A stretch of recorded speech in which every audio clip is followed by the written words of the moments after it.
ಅನಂತಕುಮಾರ್ ಹೆಗಡೆ ಅವರು ಸಂವಿಧಾನ ಬದಲಾವಣೆ ಬಗ್ಗೆ ಅನಂತಕುಮಾರ್ ಹೆಗಡೆಯವರು ಇದು ಮೊದಲನೇ ಸಲ ಅಲ್ಲ. ಹಿಂದೆ ಮಂತ್ರಿಯಾಗಿದ್ದವರು ಕೂಡ ಹೇಳಿದರು. ಯಾರ ಕಾಲದಲ್ಲಿ ಮಂತ್ರಿಯಾಗಿದ್ದದ್ದು? ನರೇಂದ್ರ ಮೋದಿಯವ್ರ ಕಾಲದಲ್ಲಿ ಮಂತ್ರಿಯಾಗಿದ್ದರು. ನರೇಂದ್ರ ಮೋದಿಯವರು ಅವರನ್ನು ಮಂತ್ರಿಮಂಡಲದಿಂದ ಬಿಡೋದಾಗಲಿ ಅವ್ರ ಮೇಲೆ ಶಿಸ್ತಿನ ಕ್ರಮ ಆಗಲಿ ತಗೊಳ್ಳಿಲ್ಲ. ಇದು BJPಯವರ ಇಡನ್ ಅಜೆಂಡಾ. ಸಂವಿಧಾನ ಬದಲಾವಣೆ ಮಾಡಬೇಕು. ಈಗ ಅವ್ರು ಏನು ಹೇಳಿದ್ದಾರೆ, ಸಂವಿಧಾನಕ್ಕೆ ಬೇರೆ ಬೇರೆ ಅನಗತ್ಯ ವಿಚಾರಗಳನ್ನೆಲ್ಲ ಮಾಡಿದ್ದಾರೆ ಅಂತ ಅಲ್ವಾ. ಅದಕ್ಕೋಸ್ಕರವಾಗಿ ನಮಗೆ 2/3 ಮೆಜಾರಿಟಿ ಬೇಕು ಪಾರ್ಲಿಮೆಂಟ್ನಲ್ಲಿ. ಅಂದರೆ ಸಂವಿಧಾನ ಬದಲಾವಣೆ ಮಾಡಲಿಕ್ಕೆ 2/3 ಮೆಜಾರಿಟಿ ಬೇಕು. ದೇಶ ಉದ್ಧಾರ ಮಾಡೋಕ್ಕಲ್ಲ, ಬಡವರು ಉದ್ಧಾರ ಮಾಡೋಕ್ಕಲ್ಲ, ಸಂವಿಧಾನ ಬದಲಾವಣೆ ಮಾಡೋಕ್ಕೆ.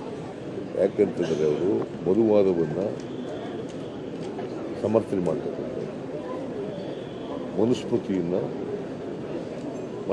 ಇದನ್ನು ಸಮರ್ಥನೆ ಮಾಡ್ತಕ್ಕಂಥವ್ರು. ಮನುಸ್ಮೃತಿಗೆ ಅನುಗುಣವಾಗಿ ಸಂವಿಧಾನ ಇರಬೇಕು ಅಂತಕ್ಕಂಥದ್ದು ಅವರ ಇಡನ್ ಅಜೆಂಡಾ. ಅದಕ್ಕೆ ಇಡೀ ದೇಶದ ಬಡವರು, ದಲಿತರು, ಹಿಂದುಳಿದವರು, ಅಲ್ಪಸಂಖ್ಯಾತರು ಎಲ್ಲರೂ ಕೂಡ ಇದನ್ನು ವಿರೋಧ ಮಾಡ್ತಾರೆ.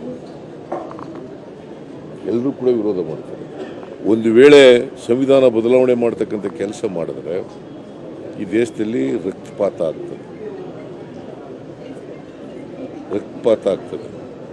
ಅದರಿಂದ ಅವ್ರ ಇಡನ್ ಅಜೆಂಡಾ ಇವತ್ತು ಅವನ ಮೂಲಕ, ಅನಂತಕುಮಾರ್ ಹೆಗಡೆ ಮೂಲಕ ಹೇಳಿಸ್ತಾ ಇದ್ದಾರೆ. BJP ಹಿರಿಯ ನಾಯಕರುಗಳು ಅವ್ರ ಮೂಲಕ ಹೇಳಿಸ್ತಾ ಇದ್ದಾರೆ. ಇದು ಅವ್ರ ವೈಯಕ್ತಿಕ ಹೇಳಿಕೆ, ನಮಗೂ ಅದಕ್ಕೂ ಸಂಬಂಧ ಇಲ್ಲ. ಏನು ವೈಯಕ್ತಿಕ ಹೇಳಿಕೆ ಅಂತಂದ್ರೆ ಮಂತ್ರಿಮಂಡಲದಲ್ಲಿ ಇದ್ಕೊಂಡು ವೈಯಕ್ತಿಕ ಆಗ್ತದ? ಸರ್ಕಾರ ಅಂತಂದ್ರೆ ಅದು ಪಕ್ಷದ ಸ್ಟೇಟ್ಮೆಂಟು, ಸರ್ಕಾರದ ಸ್ಟೇಟ್ಮೆಂಟು. ಇವನು MP, ಈಗ ಸಿಟ್ಟಿಂಗ್ MP, ಅವ್ರು ಸ್ಟೇಟ್ಮೆಂಟ್ ಕೊಡ್ತಾರೆ ಅಂದ್ರೆ ಏನು? ಮತ್ತೆ ಸೀನಿಯರ್ MP, ನಮಗೂ ಅದಕ್ಕೂ ಸಂಬಂಧ ಇಲ್ಲ ಅಂತಂದ್ರೆ ಇಟ್ ಶೋಸ್ BJPಯವರು ಇಡನ್ ಅಜೆಂಡಾ ಮಾಡಬೇಕು. ಯಾಕಂತಂದರೆ ಅವ್ರಿಗೆ ಸರ್ವಾಧಿಕಾರಿನಲ್ಲಿ ನಂಬಿಕೆ ಇಟ್ಕೊಂಡಿರ್ತಕ್ಕಂಥ, ಸರ್ವಾಧಿಕಾರ ಪ್ರಜಾಪ್ರಭುತ್ವದಲ್ಲಿ ನಂಬಿಕೆ ಇಲ್ಲ. ಅವರು ಸರ್ವಾಧಿಕಾರದಲ್ಲಿ ನಂಬಿಕೆ ಇಟ್ಕೊಂಡಿರ್ತಕ್ಕಂಥದ್ದು. ಸರ್ವಾಧಿಕಾರಿ ವ್ಯವಸ್ಥೆ ತರಬೇಕು ಅಂತಕ್ಕಂಥದ್ದು ಅವರ ಉದ್ದೇಶ. ಮನುಸ್ಮೃತಿ ಜಾರಿ ಕೊಡಬೇಕು ಅಂತಕ್ಕಂಥದ್ದು ಅವರ ಉದ್ದೇಶ. ಮನುಸ್ಮೃತಿಗೆ ಅನುಗುಣವಾದಂಥ ಸಂವಿಧಾನ ಇರಬೇಕು ಅಂತಕ್ಕಂಥದ್ದು ಅವರ ಉದ್ದೇಶ. ಯಾಕಂದರೆ ಇದು ಸಮಾಜ ಬಯಸುತ್ತೆ. ಎಲ್ರಿಗೂ ಅವಕಾಶ ವಂಚಿತರಾಗಿರ್ತಕ್ಕಂಥವ್ರಿಗೆ ನ್ಯಾಯ ಕೊಡ್ತಕ್ಕಂಥದ್ದನ್ನು ಮಾಡ್ತದೆ. ನಮ್ಮ ಸಂವಿಧಾನದಲ್ಲಿ ಸ್ವಾತಂತ್ರ್ಯ, ಸಮಾನತೆ,